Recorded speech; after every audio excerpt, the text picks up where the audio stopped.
السلام علیکم ورحمۃ اللہ نحمدہ ونصلی علی رسولہ الکریم اما بعد فاعوذ باللہ من الشیطان الرجیم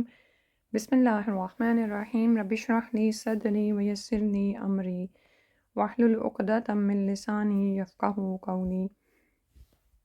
سورہ المعارج انشاءاللہ آج پڑھنی ہے۔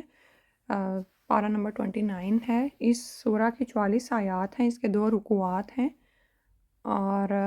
مکی صورت ہے۔ پڑھتے ہیں۔ سَأَلَ سَائِلٌ بِعَذَابٍ واقع،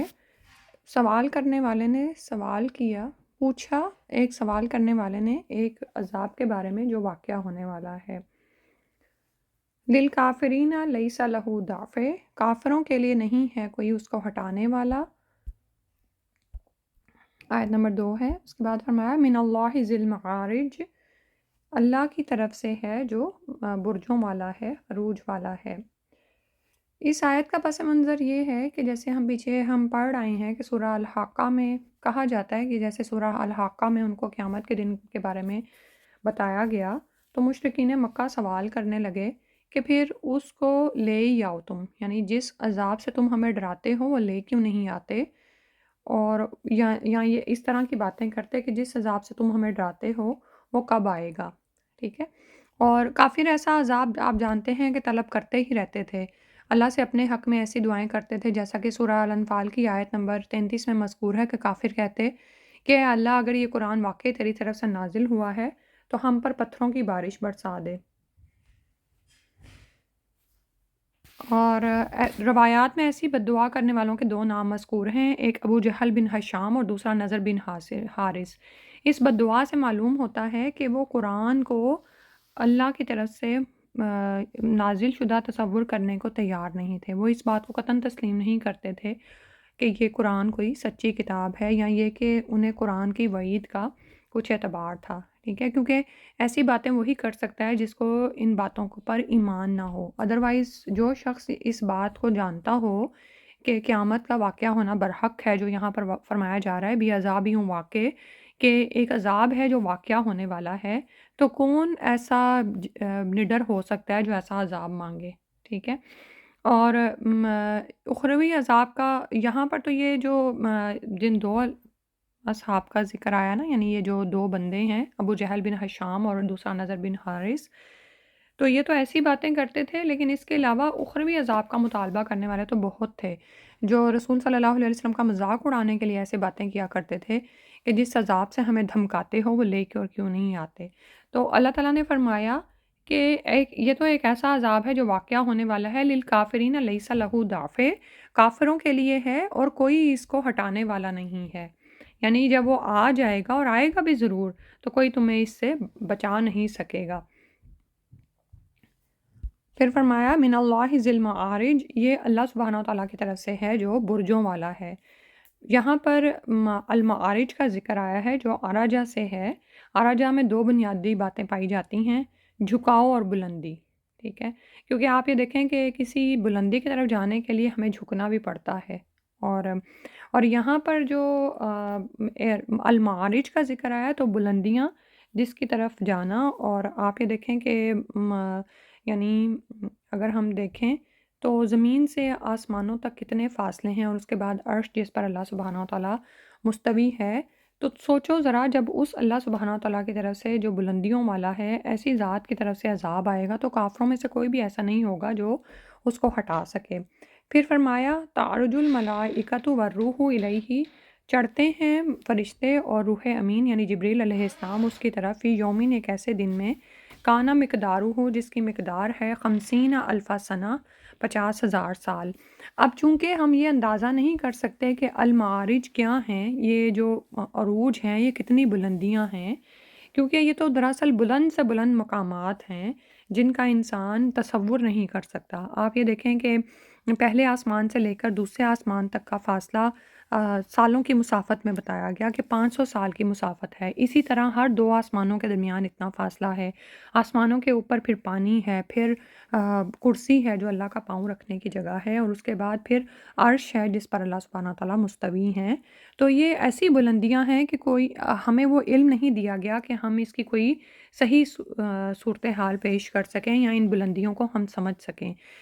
کیونکہ یہ آیت بھی آیتیں متشابہات میں سے ہے کہ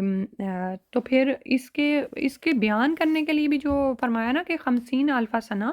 کہ یہ ایک ایسی بلندیاں ہیں اس کی طرف جب فرشتے اور جبریل علیہ السلام چڑھتے ہیں تو اس دن کی مقدار تمہارے اندازے کے مطابق 50,000 سال ہے۔ سبحان اللہ، یعنی ہم ان بلندیوں کا تصور بھی نہیں کر سکتے، اور ہمیں وہ علم ہی نہیں دیا گیا کہ ہم اس کا اندازہ کر سکیں۔ تو یہاں پر یہ جو فی یومن کانا مقدارہ 50 الف سنہ، یہ جو دن کا ذکر آیا ہے، تو یوم سے یاد رکھیں کہ عربی میں دن سے مراد غروب آفتاب سے لے کر اگلے دن کے غروب آفتاب تک کا وقت ہوتا ہے، اور ہمارے ہاں یہ 24 گھنٹے کی مدت بنتی ہے، لیکن یوم کی یہ مدت زمین والوں کے لیے ہے، کیونکہ چاند پر یہ دن ہمارے حساب سے تقریباً 1 مہینے کا ہے، عطارد پر یہ دن 88 دنوں کے برابر ہو جاتا ہے، قطب شمالی اور جنوبی پر تقریباً 1 سال کا ہے۔ تو اللہ تعالیٰ نے زمین و آسمان کو 6 دنوں میں پیدا کیا، تو وہاں دن سے مراد مدت کا ایک طویل دور ہے جو ہمارے حساب سے لاکھوں سال کا بھی ہو سکتا ہے۔ ٹھیک ہے، قرآن میں ایک مقام پر یوم کی مقدار 1000 سال بتائی گئی ہے، اور اسی طرح ایک جگہ پر ایک مجرم قوموں پر دنیا میں عذاب آنے کا ذکر ہے، اور اس مقام پر یوم کی مقدار 50,000 سال بتائی گئی ہے۔ تو اور یہ بات کہ جبریل امین یا دوسرے فرشتے یا نیک لوگوں کے ارواح بلندیوں کے مالک تک 50,000 سال میں چڑھتے ہیں، تو یہ بات خالصتاً صفات الہی سے تعلق رکھتی ہے، ہم اس کو سمجھ نہیں سکتے۔ ٹھیک ہے، تو یعنی لیکن یہ بتایا کیوں جا رہا ہے کہ تاکہ انسان ان بلندیوں کا کچھ تصور کر سکے کہ جب اللہ سبحانہ و تعالیٰ بلندیوں کا مالک ہے تو اس کی طرف سے جو عذاب نازل ہوگا، کافروں کو کوئی طاقت اس سے بچا نہیں سکے گی۔ ٹھیک ہے، اسی طرح یہ جو دن ہے جس کا یہاں پر بتایا جا رہا ہے، احادیث سے ہمیں یہ بات معلوم ہوتی ہے کہ قیامت کے دن کی مدت 50,000 سال ہوگی، یعنی جس عذاب کا تم سوال کرتے ہو وہ عذاب واقعہ ہوگا، قیامت آئے گی، اور یہی وہ دن ہوگا جس میں کافروں کو یقیناً عذاب دیا جائے گا۔ لیکن سبحان اللہ، مومن کے لیے اس دن کی مدت اس کے ایمان کی وجہ سے اور اللہ تعالیٰ کی خاص رحمت کی وجہ سے فرض نماز کے برابر ہوگی۔ ٹھیک ہے، تو یہاں تک بتا کہ اب یہاں پر تھوڑا سا نا 29ویں پارے کا تھوڑا جائزہ لیتے ہیں، جیسے ہم نے پیچھے بھی ہم نے پڑھا تھا کہ اللہ سبحانہ تعالیٰ نے یہاں پر جو دائی کے لیے خاص جس طرح صورتوں کا ایک تسلسل چل رہا ہے نا، کہ سورہ الملک میں اللہ سبحانہ تعالیٰ کا تعارف پیش کیا گیا، پھر اس کے بعد سورہ القلم میں نبی صلی اللہ علیہ وسلم کا تعارف ہے، سورہ الحاقہ میں قیامت کے آنے کا ذکر ہے، اور پھر اسی طرح پچھلے جو صورتیں گزری ہیں نبی صلی اللہ علیہ وسلم کے اعلیٰ اخلاق کا ذکر ہے، اور اس کے ساتھ ساتھ ان لوگوں کا جو کہ برا اخلاق رکھتے ہیں اور قیامت کے دن کو جھٹلاتے تھے، نبی صلی اللہ علیہ وسلم کو جھوٹا بتاتے تھے۔ تو اب یہاں پر دراصل اس قیامت کے دن کا ہی ذکر کیا جا رہا ہے کہ اس دن اللہ سبحانہ وتعالیٰ کی ذات کی طرف سے ایسا عذاب ان کو ملنے والا ہے جس کو یہ خود سے ہٹا نہیں سکیں گے، اور ظاہر ہے کہ اس دن کی مدت یا اسی طرح بلندیوں کے مالک کی عظمت اور قدرت کا اندازہ ہم نہیں کر سکتے، تو اس کے لیے یہاں پر ان بلندیوں کا اندازہ ہمیں کرانے کے لیے یہ آیت آئی کہ ذرا سوچو تو ذرا کہ بلندیاں اتنی زیادہ ہیں کہ جس کی طرف فرشتے اور روح امین جب چڑھتے ہیں ایک دن میں تو اس دن کی مقدار 50,000 سال ہے۔ اور یہ سب کچھ بتا کے پھر نبی صلی اللہ علیہ وسلم کو اب کیا کہا جا رہا ہے، فَاصْبِرْ صَبْرًا جَمِيلًا، تو آپ صبر کیجئے ایسا صبر جو جمیل ہے، جو خوبصورت ہے۔ سبحان اللہ، یعنی نبی صلی اللہ علیہ وسلم کو یہ نہیں کہا گیا کہ جس طرح کا یہ رویہ آپ سے اپناتے ہیں آپ بھی ایسا ہی کریں، بلکہ کہا کہ صبر جمیل کریں۔ صبر جمیل وہ ہے جو صبر کرنے کے بعد جتلایا نہ جائے، یعنی آپ نے صبر کیا، اس کے بعد جب جس بندے کے سامنے آپ نے صبر کیا وہ بندہ آپ کے سامنے دوبارہ آیا تو آپ اس سے ایسے ہی بات کریں کہ جیسے کوئی بات ہی نہیں ہوئی۔ ٹھیک ہے، یعنی صبر یہ ہے کہ کسی کے طعن و تشنیع، مذاق، تمسخر، ایذا رسانی کو ٹھنڈے دل سے برداشت کر لیا جائے، خود تکلیف سہ لی جائے مگر تکلیف پہنچانے والے کو زبان سے برا بھلا نہ کہا جائے، نہ ہی دوسروں سے اس کی شکایت کی جائے۔ اور آپ یہ دیکھیں کہ یہ بات ثابت شدہ ہے کہ صبر جمیل بڑا ہی تلخ اور ناگوار ہوتا ہے۔ ہم بعض اوقات صبر تو کر لیتے ہیں، لیکن جس بندے کے رویے پر ہم نے صبر کیا ہوتا ہے، جو ہی وہ ہمارے سامنے آتا ہے ہماری زبان اس کے لیے کڑوی ہو جاتی ہے یا ہم اس کو تانے دینا شروع ہو جاتے ہیں۔ تو یاد رکھیں کہ صبر جمیل جس قدر تلخ اور ناگوار ہوتا ہے نا طبیعت پر، اتنا ہی اس کا پھل میٹھا ہوتا ہے، کیونکہ ہم جانتے ہیں نا کہ ان اللہ مع الصابرین، کہ بے شک اللہ صبر کرنے والوں کے ساتھ ہے۔ تو یہاں پر خاص طور پر دائی کو صبر جمیل کا کیوں کہا گیا؟ کیونکہ دائی کو اس صبر کی بہت زیادہ ضرورت ہے، ٹھیک ہے، اس اخلاق کی بہت زیادہ ضرورت ہے۔ اور آپ یہ دیکھیں نا کہ صبر میں برداشت بھی ہے اور انتظار بھی تو کرنا پڑتا ہے اللہ کے فیصلے کا، اور اس کا اجر بھی بہت زیادہ ہے کہ وہ اجر، اس اجر کو پانے کے لیے تمہیں انتظار بھی کرنا ہے، تو کرو، اس کڑوے گھونٹ کو پی لو، تو پھر انشاءاللہ اس کا اجر بھی بہت ہی میٹھا ہوگا۔ آپ یہ دیکھیں کہ اب کافروں کا جو اندازہ ہم یہاں پر کر رہے ہیں کہ ان کا حال کیا تھا، کہ وہ بات کو سمجھنے کی کوشش ہی نہیں کر رہے تھے۔ جس عذاب سے ان کو ڈرایا جا رہا تھا اور ان کے اپنے ہی بھلے کے لیے ڈرایا جا رہا تھا، اس کا وہ سوال کر رہے تھے، اس کو اپنے لیے مانگ رہے تھے۔ تو ایسے لوگ جنہوں نے بات کو سمجھا ہی نہیں اور محاذ رائی پر اتر آئے، تلخ کلامی پر اتر آئے اور اسلام کی دعوت کے مقصد کو شدید نقصان پہنچا رہے تھے، تو پھر وہاں پر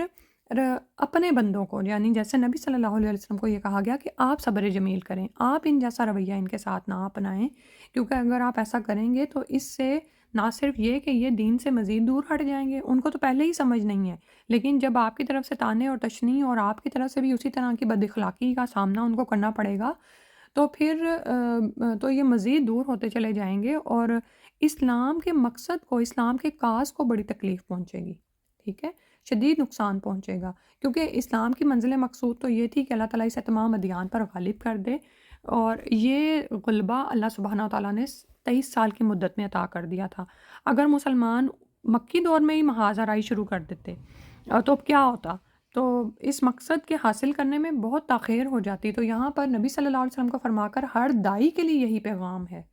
ٹھیک ہے، یہ اپنے پلے سے باندھ لیں کہ زندگی میں بہت ساری ایسے مقامات آئیں گے جب آپ اس بات پر ثابت قدم ہوگے، آپ نے استقامت اختیار کر لیا، آپ کا شرع صدر ہو گیا، آپ نے حق کی بات کو پہچان لیا، اس کو سمجھ لیا، اب آپ دین کی راہ پر، دین کی خدمت کے نام پر نکلے ہیں، اللہ کے لیے اپنے دین کو آپ نے خالص کر لیا ہے، تو مشکلات اور رکاوٹیں آئیں گی، تو وہاں پر اس وقت کا تھوڑا سا صبر باہر بعد میں دور رس میٹھے پھل لائے گا، لیکن اس وقت کا تھوڑا سا یعنی کہ اس وقت کی تھوڑی سی بے صبری، شکوہ شکایت آپ کو اپنے مقصد سے بہت دور کر دے گی، ٹھیک ہے،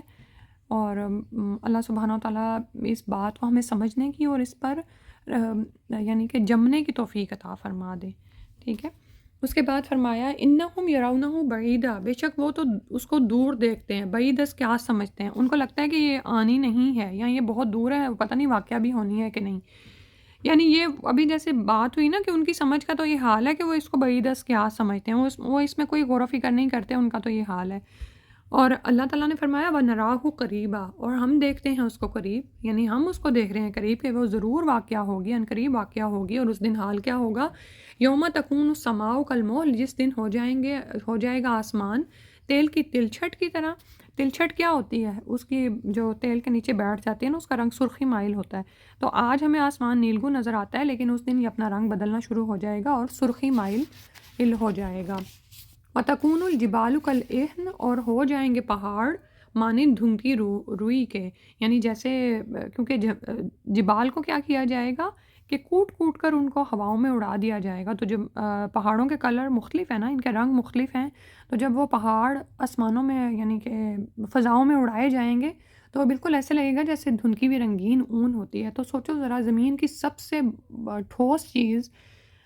کا یہ حال ہوگا تو باقی انسانوں کا کیا حال ہوگا، اور اس دن انسان اپنے ہی حال میں ڈوبا ہوا ہوگا اور کوئی کسی کی مدد نہیں کرے گا، ولا یسألو، اور نہ پوچھے گا حمیمن، کوئی ولی دوست، حمیمن کسی ولی دوست کو۔ حال اس دن یہ ہوگا کہ دنیا میں تو ایک دوسرے کے ہم کام آتے ہیں، آپ یہ دیکھیں کہ کسی جگہ پر کوئی مصیبت آ جاتی ہے تو لوگ اٹھ کے ایک دوسرے کی حمایت اور مدد کرنا شروع ہو جاتے ہیں۔ حمیم جو ہے نا، گرم پانی سے ہے نا، تو جیسے گرمی کی طرح جوش اور محبت دکھانا، کسی کی حمایت اور محبت میں بہت گرمی دکھانا۔ تو دنیا میں تو ہوتا ہے کہ انسان انسان کی مدد کرتے ہیں، لیکن اس دن کوئی جگری دوست بھی تمہارے کام نہیں آئے گا۔ یبصرونہم، اور یہ نہیں ہوگا کہ وہ سامنے نہیں ہوں گے جگری دوست، وہ ان کو دکھائے جائیں گے، یعنی وہ سامنے ایک دوسرے کو دکھائے جائیں گے، لیکن وہ ایک دوسرے کی مدد کو نہیں پہنچیں گے۔ یود المجرم، اس دن چاہے گا مجرم، لو یفتدی کے بدلے میں دے دے، فدیے میں دے دے، من عذابی عذاب سے، یوم اذن اس دن کے، بھی بنی ہی اپنے بیٹے کو۔ اور انسان کا حال یہ ہوگا کہ ایک دوسرے کو مصیبت میں مبتلا دیکھے گا، لیکن مجرم تو یہ چاہے گا کہ اس دن کے عذاب سے بچنے کے لیے اپنے بیٹے کو فدیے میں دے دے۔ آپ دیکھیں کہ یہاں پر اب جو ترتیب ہے نا کہ بنی ہی و صاحبتی و اخی ہی و فصیلتی ہلتی تؤویہ، تو انسان کو اپنا بیٹا بڑا پیارا ہوتا ہے، لیکن سب سے پہلے وہ اس کو ہی چاہے گا کہ فدیے میں دے دے، و صاحبتی ہی، اور اپنی بیوی کو، و اخی ہی، اور اپنے بھائی کو، سب کو فدیے میں دے دے، کسی طرح سے اس کی جان چھوٹ جائے عذاب سے، و فصیلتی ہلتی تؤویہ، اور اپنے کنبے کو جس کو وہ پناہ دیتا تھا، یعنی اپنے خاندان، قریب ترین خاندان کو جو اسے پناہ دینے والا تھا، ہر ایک کو چاہے گا کہ فدیے میں دے کے اس عذاب سے جان چھڑا لے۔ وَمِن فِی الْأَرْضِ جَمِيعًا، اور جو کچھ بھی آسمانوں میں ہے، سارے کا سارا، پہاڑ، کائناتیں، خزانے، جو کچھ بھی زمین میں ہے، چاہے گا کہ یہ مجھ سے لے لیا جائے، مجھے اس عذاب سے بچا لیا جائے، ثُمَّ يُنْجِيهِ، پھر اس کو اس سے بچا لیا جائے۔ اللہ تعالیٰ نے فرمایا کلا، ہرگز نہیں، انہا، بے شک وہ کون، آگ، لظیٰ، وہ تو ایسی آگ ہوگی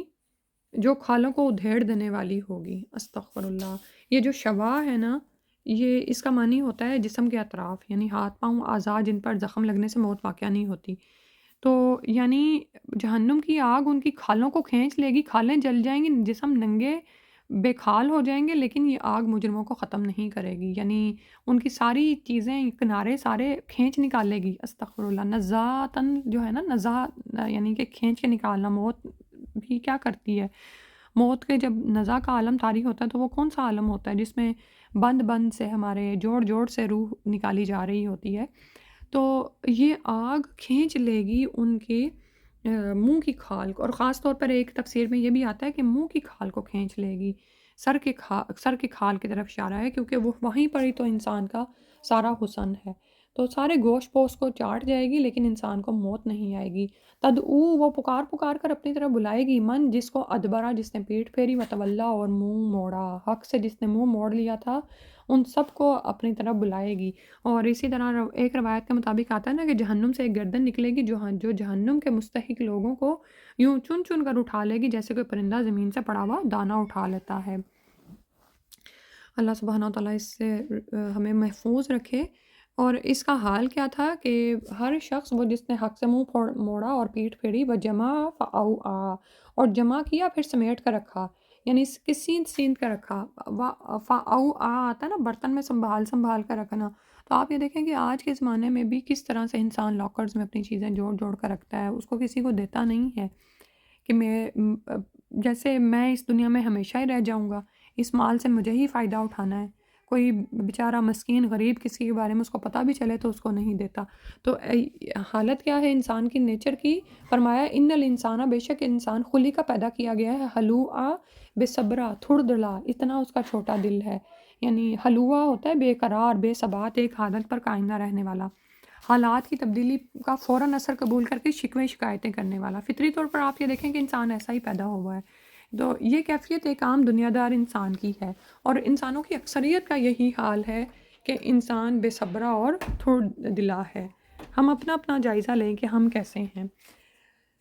تو لیکن یعنی جذبات میں ہم کیا کرتے ہیں، جب ہم پر کوئی مصیبت، ایک اچانک مصیبت آ پڑتی ہے، تو ہمارا رویہ کیا ہوتا ہے؟ کوئی مال ہم سے چھن جاتا ہے یا کچھ اور ہوتا ہے، یا ویسے بھی جو ہے کنجوسی کی طرف انسان مائل ہوتا ہے نا، تھوڑ دلا ہے، دوسروں کو دیتے ہوئے گھبراتا ہے۔ پھر اس کے بعد فرمایا اذا مسہ الشر جزوعا، جب اسے شر پہنچتا ہے، کوئی تکلیف پہنچتی ہے تو گھبرا اٹھتا ہے، جزا فضا کرنے لگتا ہے، ٹھیک ہے، یہ پسندیدہ کیفیت نہیں ہے، یہ فطرت میں ہے، انسان کی فطرت میں تھوڑا وہ بے صبر ہے، جلد باز ہے، اور لیکن اس سے انسان کو بچنا ہے، اس سے نکلنا ہے، ٹھیک ہے، کہ جب کوئی تکلیف پہنچے یا کوئی بیماری آ لگے یا معاشی تنگی میں مبتلا ہو تو ساری آسائشیں بھول جاتا ہے، اور بجائے یہ کہ صبر کے ساتھ وقت گزارے، جس کا ابھی پیچھے ذکر ہوا صبر کا، تو صبر کے برعکس انسان کیا کرتا ہے، جزا فضا شروع کر دیتا ہے، کبھی تقدیر کو کوسے گا، کبھی اپنے نصیبوں کو، اور پھر یہ کہ وائزہ مسح الخیر، پھر جب اس کو پہنچتی ہے خیر، منوعہ، روکنے لگتا ہے، بخل کرنے لگتا ہے، اب یہ ہے کہ ایک طرف تکلیف پہنچتی ہے تو جزا فضا کرتا ہے، جب خیر پہنچتا ہے تو بھی اللہ کا شکر ادا نہیں کرتا، بلکہ مال و دولت کو گلے سے لگا لیتا ہے اور اس پر سانپ بن کر بیٹھ جاتا ہے کہ روکنے والا ہوتا ہے۔ کسی غریب محتاج کی مدد کرنا، اس کی ضرورت پوری کرنا تو درکنار اپنے اہل و عیال پر، اپنی ذات پر خرچ کرنا گوارا نہیں کرتا۔ بعض لوگوں کی آپ یہ دیکھیں عادت ہوتی ہے کہ وہ کسی غریب محتاج کی مدد کرنا تو دور کی بات، اپنے لیے بھی خرچ نہیں کرتے ہیں۔ ان کو ایک ہی ہوس ہوتی ہے کہ ان کا مال، ان کی دولت کسی طرح بڑھ جائے۔ یعنی انسان یہ بھول جاتا ہے کہ جو رب ہمیں بچپن سے دے رہا ہے اور دیتا چلا جا رہا ہے، ہم جتنا بھی خرچ کریں اس کے بہتر ہمیں لوٹا رہا ہوتا ہے، لیکن ہم کتنی ہی دفعہ یہ صورتحال ہوتی ہے کہ ہم کنجوس ہو جاتے ہیں یا تھوڑ دلے ہوتے ہیں اور کسی مسکین غریب کی ضرورت کو پہنچتے نہیں ہیں۔ لیکن ان سے کون لوگ مستثنیٰ ہیں؟ الا المصلین، مگر وہ لوگ اس عیب سے بچے ہوئے ہیں جو نماز پڑھنے والے ہیں۔ آپ یہ دیکھیں کہ نماز ایک ایسی چیز ہے نا کہ جو انسان کو بار بار اللہ تعالیٰ کا احساس دلاتی ہے۔ پلٹ پلٹ کر جب آپ دن میں 5 دفعہ نماز کی طرف جاتے ہیں تو وہ کس طرح آپ کو اللہ سے جوڑتی ہے۔ اور جب انسان بار بار نماز کی طرف جاتا ہے اور صحیح خشوع خضوع والی نماز پڑھتا ہے، قیامت کے دن کا تصور کرتا ہے، تو اس سے کیا ہوتا ہے کہ اسے زندگی کی بے ثباتی کا احساس بھی یاد رہتا ہے۔ اس کو یہ یاد رہتا ہے کہ مجھے اس دنیا سے چلے جانا ہے اور اللہ کے آگے کھڑے ہونا ہے۔ اور اس میں فرمایا الذین ہم علی صلاتہم دائمون، وہ نمازی جو اپنی نمازوں پر دوام اختیار کرنے والے ہیں، ہمیشہ اس پر قائم رہتے ہیں۔ ٹھیک ہے، یہ ان کی عادت میں ہے، دوام پر ہیں وہ، یہ نہیں کہ کبھی پڑھ لی اور کبھی چھوڑ دی، بلکہ یہ ان کے ساتھ ساتھ ہے، اور یہی نماز ہے جو ان کے اخلاق کو بہتر بناتی ہے۔ آپ یہ دیکھیں کہ نماز جو پڑھنا ہے وہ صرف یہ نہیں ہے کہ انسان نے نماز پڑھی اور اس کے بعد کچھ بھی نہیں۔ یہ بالکل ایسے جیسے آپ گاڑی میں فیول ڈلواتے ہیں، کس کے لیے؟ کسی مقصد تک پہنچنے کے لیے۔ جیسے فرمایا ان الصلاۃ تنہی عن الفحشاء والمنکر، بے شک نماز بے حیائی اور بری باتوں سے روکتی ہے۔ تو کیا ہماری نماز ایسی ہے کہ ہم اس میں جیسے ابھی پیچھے بلندیوں کی بات ہو رہی تھی نا، تو اللہ تعالیٰ تو بلندیوں کا مالک ہے، تو کیا ہم اس کے سامنے خشوع و خضوع اور عاجزی اختیار کرتے ہیں؟ جو انسان جتنا جھکتا ہے نا، اللہ تعالیٰ اس کو اتنا ہی اونچا اٹھاتے ہیں، اتنا ہی بلند مرتبہ دیتے ہیں۔ تو کیا ہماری نماز ایسی ہے کہ ہمیں خشوع و خضوع ہماری عام زندگی کے لیے بھی سکھائے اور ہم اپنے اخلاق کو بہتر بنائے رکھیں، اس پر قائم رہیں؟ اور پھر ان کا خرچ کرنا کیسا ہے؟ والذین فی اموالہم حق معلوم، یہ وہ لوگ ہیں جن کے مالوں میں ایک معلوم مقرر حق ہے، للسائل والمحروم، مانگنے والے کے لیے اور محروم کے لیے بھی، یعنی جو نہیں مانگ رہے ہوتے لیکن ان کو ضرورت ہوتی ہے۔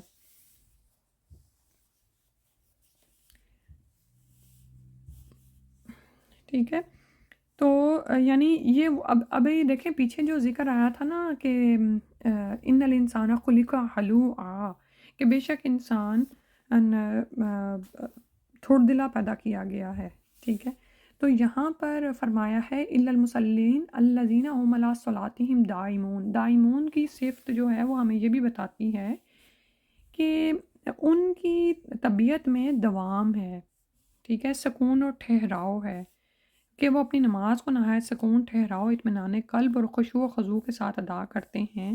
اور پھر جب ان پر کوئی بہت جذباتی کیفیت طاری ہوتی ہے، یعنی ان کے پاس بہت مال آ جاتا ہے یا ان پر کوئی مصیبت آ پڑتی ہے، تو وہ جزا فضا نہیں کرتے یا مال پا کر ایک دم سے اپنے ہوشوں سے باہر نہیں ہو جاتے۔ ٹھیک ہے، یہ دو اپوزٹ چیزیں یہاں پر ہمیں نظر آ رہی ہیں نا، کہ یہ جو دل کا تھوڑ دلا ہونا ہے یا بے صبرا ہونا ہے، جزا فضا کرنا ہے، یہ ناپسندیدہ ہے۔ لیکن اس کے برعکس جو اپنی نمازوں پر دوام اختیار کرتے ہیں، ان کے اندر یہ نماز دراصل نہ صرف یہ کہ وہ نہایت سکون سے ادا کرتے ہیں، ٹھہراؤ کے ساتھ، اطمینان قلب اور خشوع و خضوع کے ساتھ، بلکہ یہ چیز ان کی عام زندگی میں بھی ہوتی ہے۔ ٹھیک ہے، اب یہاں پر ہم اپنی نمازوں کا جائزہ لیں اور ہم عام طور پر اپنے رویوں کا جائزہ لیں کہ ہم کیا کرتے ہیں، ہماری نمازیں کیسی ہیں، کیا نماز پڑھتے ہوئے ہم ہر وقت کسی اور چیز کو سوچ رہے ہوتے ہیں، اللہ کے خیال سے باہر ہوتے ہیں، فٹافٹ نماز پڑھی، 2 4 ٹھونگے مارے اور اٹھ کھڑے ہوئے، اور اس کے بعد جب زندگی میں کام کرنے لگے، یعنی نماز سے باہر آئے، تو اگر کوئی بہت ایمرجنسی صورتحال پیدا ہو گئی تو پھر کبھی اس کو ڈانٹ رہے ہیں، کبھی کچھ کر رہے ہیں، کبھی چیزیں توڑ رہے ہیں۔ تو یہ دیکھنے کی بات ہے کہ ہمارے اندر ایسا تو نہیں ہے جو پیچھے آیت نمبر 19 میں بتایا گیا کہ بے شک انسان اور تھوڑا دلا پیدا کیا گیا ہے۔ اللہ سبحانہ وتعالیٰ ہمیں بھی ایسا نمازی بنا دے جو نمازوں کو سکون سے تسلی کے ساتھ ادا کرنے والے ہوں، اور زندگی میں جو بھی بڑے بڑے معاملات یا چھوٹے چھوٹے معاملات پیش آئیں تو ان کو بھی ٹھہراؤ اور سکون اور بردباری کے ساتھ ادا کرنے والے ہوں۔ تو یہ وہ لوگ ہیں جن کے مالوں میں معلوم حق ہے، وہ ادا کرتے ہیں لوگوں کے حق، جو مانگتے ہیں ان کو بھی دیتے ہیں، اور جو نہیں مانگتے، جو محروم ہیں ان کو بھی دیتے ہیں، ٹھیک ہے۔ اور یہاں پر ایک بات یاد رکھیں کہ یہ جو مانگنا ہے یہ ہر ایک کو جائز نہیں ہے۔ 3 طرح کے لوگ ہیں جن کے لیے نبی صلی اللہ علیہ وسلم نے فرمایا کہ مانگنا یعنی جائز ہے، کہ ایک وہ جو ضامن ہو اور ضمانت اس پر پڑ جائے، جس کا وہ اہل نہ ہو تو وہ اپنی ضمانت کی حد تک مانگ سکتا ہے، پھر رک جائے۔ پھر دوسرا وہ جو جسے ایسی آفت آ پہنچے جو اس کا سارا مال تباہ کر دے، وہ اس حد تک مانگ سکتا ہے کہ اپنے پاؤں پر کھڑا ہونے کے قابل ہو جائے۔ اور تیسرا وہ شخص جس کو فاقے کی نوبت آ گئی ہو اور اس کے قبیلے کے 3 معتبر شخص گواہی دیں کہ فلاں کو فاقہ پہنچا ہے، اسے سوال کرنا جائز ہے، ٹھیک ہے۔ اس سے یہ بھی پتہ چل رہا ہے کہ جب آپ اپنی زکوٰۃ دیں یا کہیں صدقہ دیں تو کسی حد تک چھان بین کر لیا کریں، ٹھیک ہے۔ تو نبی صلی اللہ علیہ وسلم نے فرمایا کہ اے قبیصہ، ان 3 قسم کے آدمیوں کے سوا کسی اور کا سوال کرنا حرام ہے، اور اس کے سوا جو شخص سوال کر کے کھاتا ہے وہ حرام کھا رہا ہے۔ تو ایک تو وہ ہے نا جس کا للسائل والمحروم، سائل کا ذکر ہے جو مانگتا ہے، اور محروم سے مراد وہ شخص ہے جو سوال کرنے کا مستحق ہونے کے باوجود سوال کرنے سے ہچکچاتا ہے، جسے ہماری زبان میں سفید پوش کرتے ہیں، ٹھیک ہے۔ تو جیسے محروم سے مراد وہ شخص بھی ہے جو روزگار کمانے کی تلاش میں ہو اور اسے روزگار میسر نہ آ رہا ہو، یا پھر یہ کہ وہ اتنی روزی کما رہا ہو جو اس کی ضروریات کو پوری نہ ہوتی ہو، یا پھر بعض اوقات ہم روزی کمانے کے قابل نہیں رہتے تو وہ بھی اسی میں شامل ہے۔ تو اپنے مالوں کی جب یہ زکوٰۃ یا صدقات نکالتے ہیں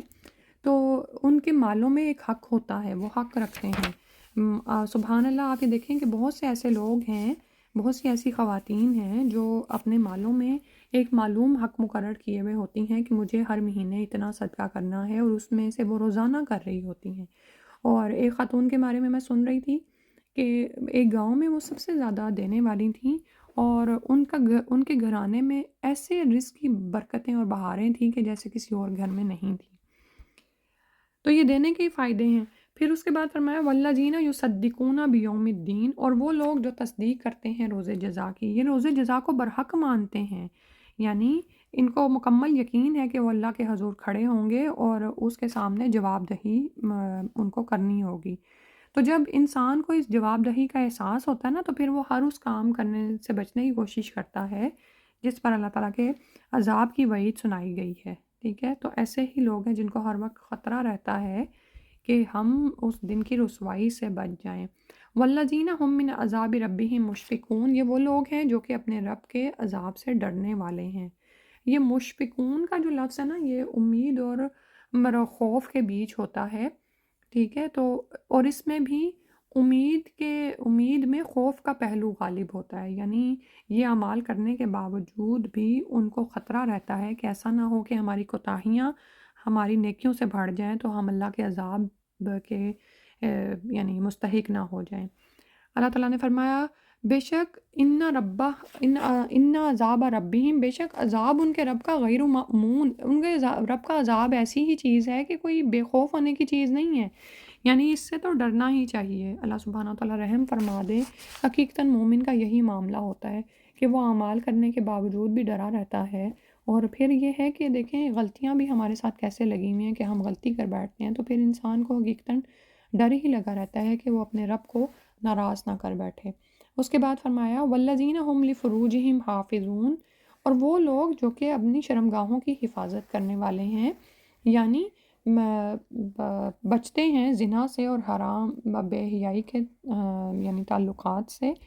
حرام تعلقات سے، الا علی ازواجہم، مگر اپنی بیویوں کے، او ما ملکت ایمانہم، یا وہ جن کے دائیں ہاتھ، جن کے مالک ہوئے ان کے دائیں ہاتھ، یعنی لونڈی،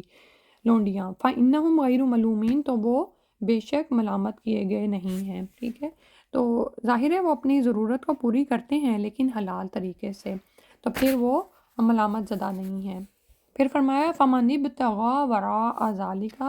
تو وہ جو کوئی چاہے اس کے علاوہ کوئی راستہ، فَأُولَٰئِکَ هُمُ الْعَادُونَ، تو وہی لوگ حد سے تجاوز کرنے والے ہیں۔ تو جو لوگ ان کے علاوہ یعنی اپنی بیویوں کے علاوہ یا لونڈیوں کے علاوہ حرام راستوں کی طرف جائیں، حرام تعلقات کی طرف جائیں، تو وہ یہی وہ لوگ ہیں جو حد سے بڑھنے والے ہیں، اور حد سے بڑھنے والے ضرور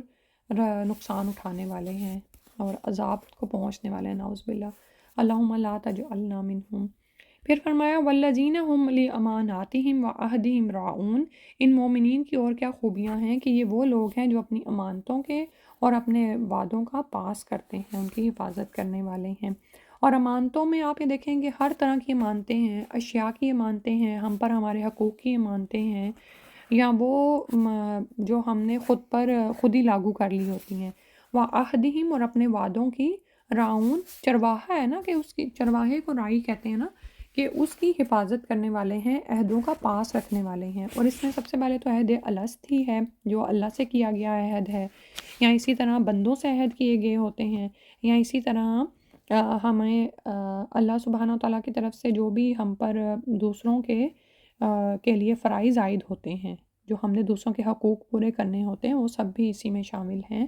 اور اسی طرح اللہ سبحانہ تعالیٰ نے جو ہمیں بے شمار نعمتیں، صلاحیتیں، قابلیتیں دی ہیں، وہ بھی اللہ کی طرف سے ہمارے پاس امانتیں ہیں جن کا ہم نے ٹھیک حساب رکھنا ہوتا ہے، ان کی حفاظت کرنی ہوتی ہے، کیونکہ ہم اس کے لیے جواب دیں ہیں۔ والذین ہم بشہاداتہم قائمون، اور وہ لوگ جو اپنی گواہیوں پر قائم رہنے والے ہیں۔ اور گواہیوں سے مراد کیا ہے کہ یعنی جس بات کو وہ قلبی شہادت کے ساتھ جانتے ہیں اس کو وہ بیان کر دیتے ہیں، ٹھیک ہے۔ تو اور آپ یہ دیکھیں کہ یہ بات یاد رکھیں کہ یہ جو قائم رہنا ہے نا شہادتوں پر، کہ جس چیز کا آپ کو علم ہو اور گواہی کے لیے بلایا جائے تو آپ وہ دیں، کیونکہ گواہ کی شہادت کی بہت اہمیت ہوتی ہے۔ بعض اوقات بہت سارے معاملات ایسے ہوتے ہیں، قانونی معاملات، جس میں گواہ کی شہادت کی اہمیت ہوتی ہے، اور قرآن میں بے شمار مقامات پر شہادت صاف صاف دینے اور اس پر قائم رہنے کی بڑی تاکید آئی ہے۔ اس کے مقابلے میں شہادت الزور کو کبیرہ گناہ قرار دیا گیا ہے، یعنی جھوٹی شہادت نہ دی جائے۔ اسی طرح شہادت کا کچھ حصہ چھپا جانا، یا ضرورت کے وقت شہادت سے انکار کر دینا، یا خاموش رہنا اور کچھ بھی بیان نہ دینا، یا بیان کو گول مول کرنا، اس بیان کو اس طرح تو، یا پھر بیان کو توڑ موڑ کر بیان کرنا، یہ سب بھی منع کیا گیا ہے، ٹھیک ہے۔ اور یہ سب صورتیں حرام اور گناہ کبیرہ اور شہادت زور کے ضمن میں آتی ہیں۔ تو پھر جب ایمانداروں کی ایک نہایت اعلیٰ صفت یہ ہے کہ وہ صاف سیدھی شہادت پر قائم رہتے ہیں، تو یہ دراصل ان کی بہادری کی بھی علامت ہے۔ وہ نڈر لوگ ہیں، وہ جب اللہ سے ڈرتے ہیں تو لوگوں سے نہیں ڈرتے، اور نہ صرف یہ کہ اپنے ذاتی فائدے کے لیے اور نہ ہی دوسروں کے فائدوں کے لیے وہ جھوٹی شہادت دینے پر تیار ہوتے ہیں۔ اور شہاداتہم، اس کا جو ہے نا، اس سے شہادتین بھی مراد ہو سکتا ہے کہ ہم اشہد ان لا الہ الا اللہ و اشہد ان محمد رسول اللہ پڑھتے ہیں، کہ ہم اللہ تعالیٰ کی وحدانیت کی شہادت دیتے ہیں اور اللہ کے رسول صلی اللہ علیہ وسلم کے رسول ہونے کی، کہ وہ ہمارے رہنما ہیں، اس بات کی بھی ہم گواہی دیتے ہیں۔ آپ یہ دیکھیں کہ یہ دونوں گواہیاں ہی انسان اگر دل کی سچائی کے ساتھ دے دے تو پھر حقیقتاً وہ ان تمام احکامات کو ماننے کی اور اس پر قائم رہنے کی کوشش کرتا ہے جو اللہ نے اس پر نافذ کیے ہیں، اور اللہ تعالیٰ کو ان کا کرنا پسند ہے، ٹھیک ہے۔ اور انسان ہر طرح کے ایسے کاموں سے بچتا ہے جس سے اللہ تعالیٰ ناراض ہوتا ہے، ہر طرح کی جھوٹی شہادتیں دینے سے یا شہادتیں نہ دینے سے، جو ابھی سارا یہ ذکر آیا ہے، اس سے بچتا ہے۔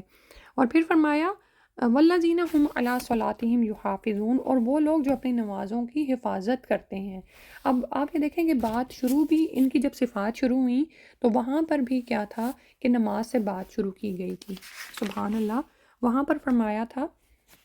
آیت نمبر 23 میں کہ الذین هم علی صلاتہم دائمون، وہ لوگ جو اپنی نمازوں پر قائم ہیں۔ اور یہاں پر جب ان کی صفات مکمل ہو رہی ہیں تو فرمایا کہ وہ لوگ جو اپنی نمازوں کی حفاظت کرنے والے ہیں۔ بیچ میں جو ہے ان کے یقین ایمان کی بات ہوئی اور ان کے اعمال کی، اور اس کے بعد پھر نماز ہی کی بات ہو رہی ہے۔ آپ یہ دیکھیں کہ کیونکہ وہ شخص جو کہ جب داعی ہوتا ہے یا زندگی میں اعمال کر رہا ہوتا ہے، تو اس کا یہ مطلب نہیں کہ وہ نماز سے آزاد ہو گیا اب اس کو نماز پڑھنے کی ضرورت نہیں ہے، بلکہ نماز تو ایک ایسی چیز ہے جس کی جو ہمارے دین کی بنیاد ہے، یعنی تو ان صفات کی ابتدا بھی نماز سے ہی ہو رہی ہے اور انتہا بھی نماز پر ہی ہو رہی ہے، ٹھیک ہے؟ تو اس سے ہمیں نماز کی اہمیت کا بھی ٹھیک ٹھیک اندازہ ہو جاتا ہے کہ کوئی شخص نماز سے اس بہانے سے دور نہیں رہ سکتا کہ میں تو اللہ کے دین کے بہت کام کر رہا ہوں اور میں تو ایک داعی ہوں اور تبلیغ دین کا فریضہ سر انجام دے رہا ہوں۔ ایسے ہی لوگ ہیں جن کے لیے فرمایا اولئک فی جنات مکرمون، یہی وہ لوگ ہیں جو جنت کے باغوں میں رہیں گے، عزت اور اکرام کے ساتھ رکھے جائیں گے۔ سبحان اللہ۔ تو اللہ سبحانہ وتعالیٰ کے ہاں ان کا بڑا مقام و مرتبہ ہے جو ان کو وہاں پر عطا کیا جائے گا۔ ان آیات کی اب تلاوت سن لیتے ہیں۔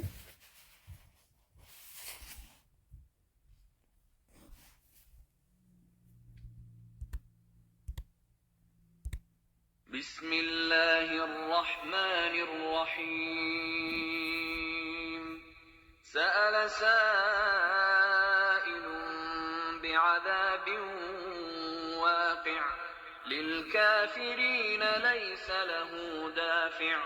من الله ذي المعارج تعرج الملائكة والروح إليه في يوم كان مقداره 50,000 سنة فاصبر صبرا جميلا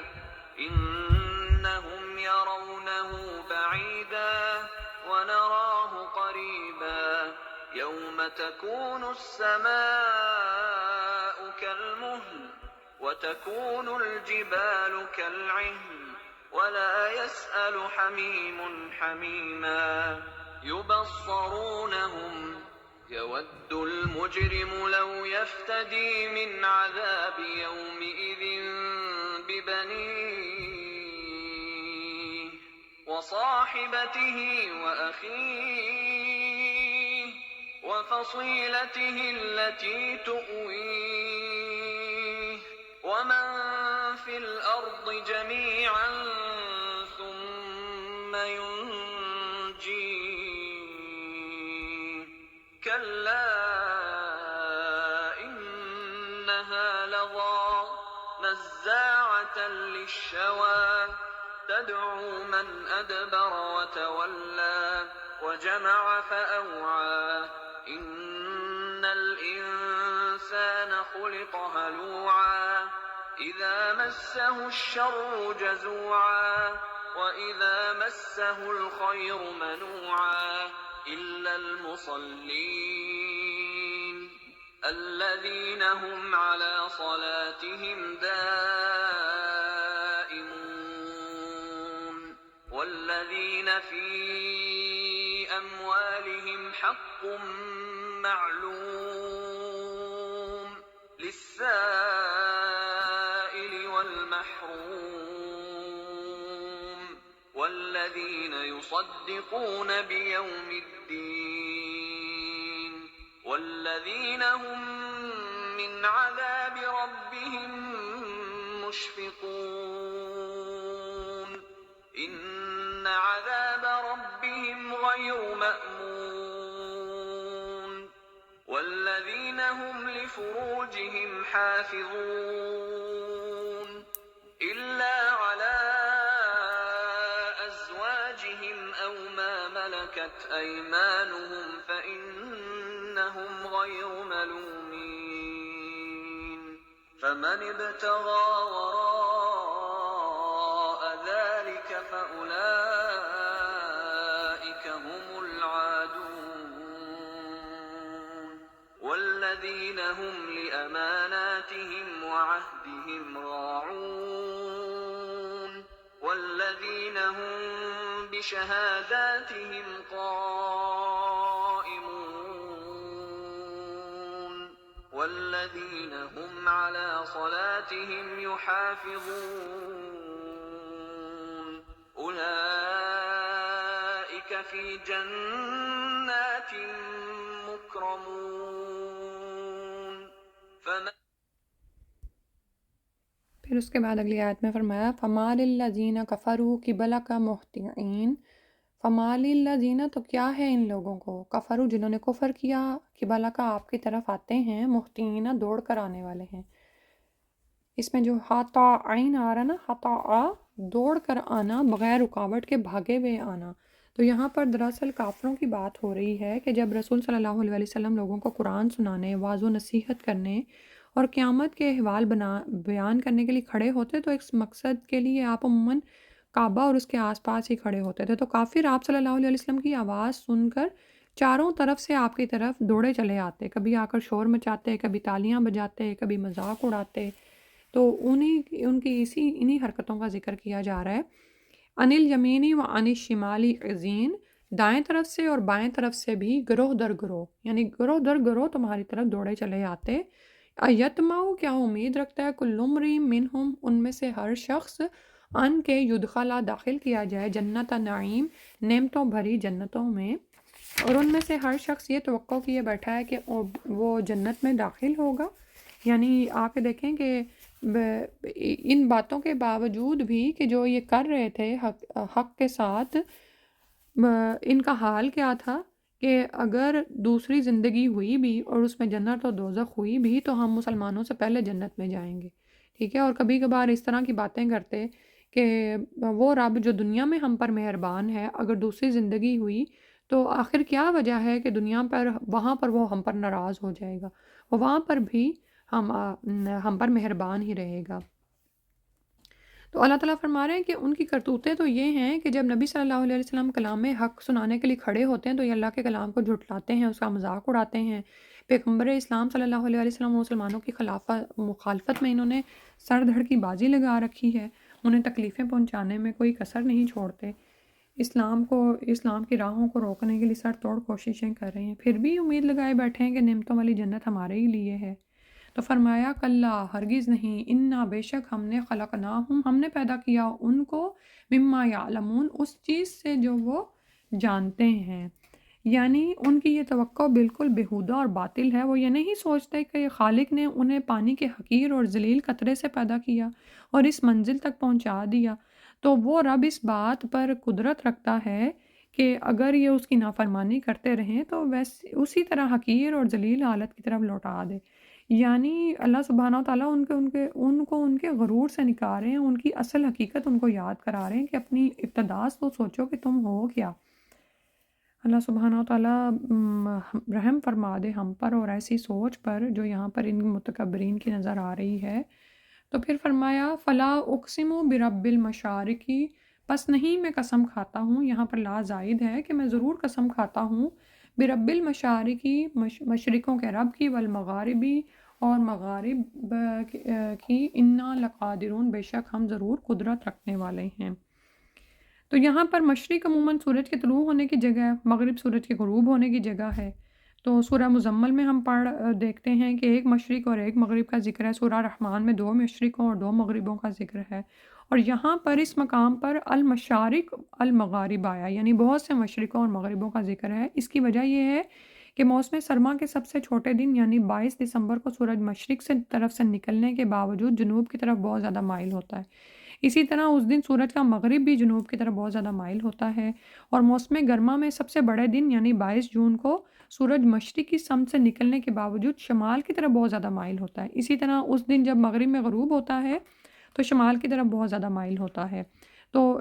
دن اور رات برابر ہونے کے دن یعنی 22 مارچ اور 22 ستمبر کو سورج عین مشرق سے طلوع ہو کر عین مغرب میں غروب ہو جاتا ہے.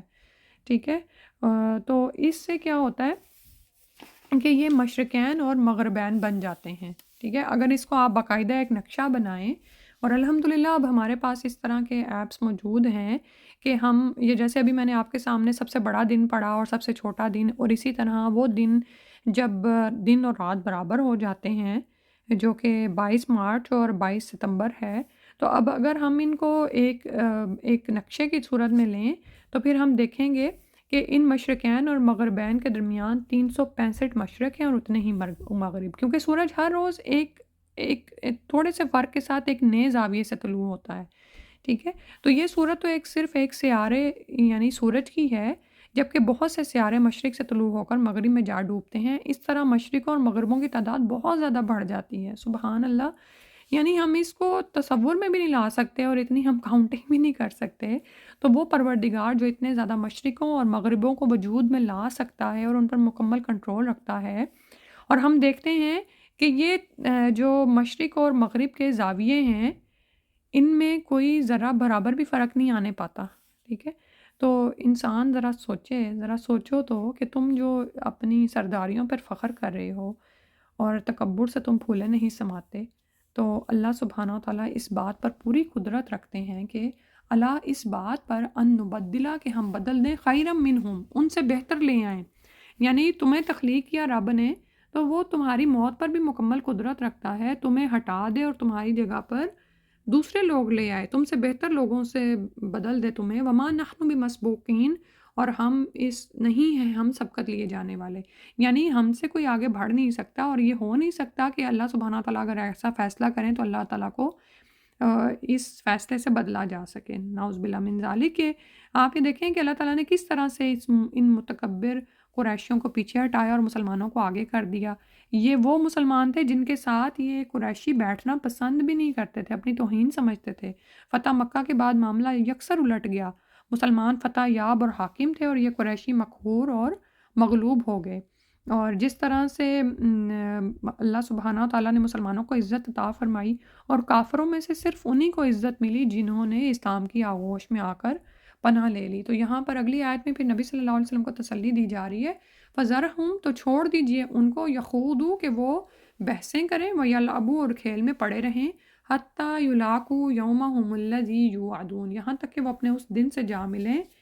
جس دن کا وہ وعدہ کیے جاتے ہیں۔ یعنی نبی صلی اللہ علیہ وسلم کو فرمایا جا رہا ہے کہ جیسے شروع میں ہم نے پڑھا نا کہ ان کو تو سمجھ نہیں ہے، یہ تو لگے ہوئے ہیں اپنی چال چلنے، اپنی بحثوں میں پڑے ہوئے ہیں، غور و فکر کرنے کے بجائے حق کو جھٹلا رہے ہیں اور اس کے لیے مختلف بہانے تلاش کر رہے ہیں اور کھیل رہے ہیں، کھیل میں پڑے ہیں۔ کھیل ہی ہے نا کہ قیامت کے دن کا تو انکار کرتے ہیں اور یہ پوچھتے تھے کہ وہ کب آئے گا، اس کو ہم پر لے کیوں نہیں آتے، اور بجائے یہ کہ اس دن کی تیاری کرتے، اس کو حق سمجھتے تو اس دن کی تیاری کرتے نا۔ تو اللہ تعالیٰ نے فرمایا کہ پھر چھوڑ دو ان کو، یہاں تک کہ وہ اپنے اس دن سے جا ملیں جس کا یہ وعدہ کیے جاتے ہیں۔ اس دن ان کا حال کیا ہوگا؟ یوم یخرجون، وہ دن جب وہ نکلیں گے، من الاجداث، اپنی قبروں سے، سراعاً دوڑتے ہوئے، کأنہم، گویا کہ وہ، الی نصب، طرف آستانوں کے، یوفدون، دوڑتے ہیں۔ جس طرح دنیا میں یہ اپنے آستانوں کی طرف دوڑتے تھے، صبح اٹھتے ہی بتوں کی طرف جاتے اور